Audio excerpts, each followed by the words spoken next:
আমি মুসলমান বিধায় দাড়ি টুপি থাকার কারণেই উনি একটা সাম্প্রদায়িক একটা ইস্যু তৈরি করে দেশব্যাপী একটা হিন্দু মুসলিমের মধ্যে একটা ভেদাভেদ সৃষ্টি করা তৈরি করেছে। এবং উনি যে কাজটা করেছে প্লাস সেই সাথে যে অ্যাক্টারগুলো এই কাজের সাথে জড়িত, সেটা মূলত আমি ফার্মগেটেতে আসার সময় আমার আমার আইনজীবী সার্জিয়া বলছে ওইটাই, যে আমি আসার পথে আমার লুকিং গ্লাসের সাথে ধাক্কা লাগছিল ঘটনার দিন।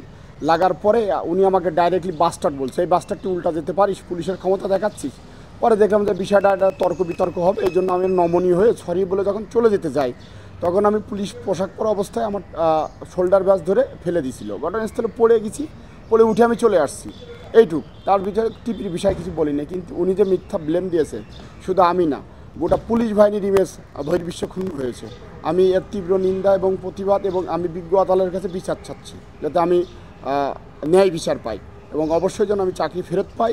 সেই সাথে যে মিথ্যা ব্লেম, প্রোপাগান্ড, এই সাম্প্রদায়িকতা সৃষ্টির, ধর্ম অনুভূতিতে আঘাত, এদের আমি বিচার চাচ্ছি সবাইকে।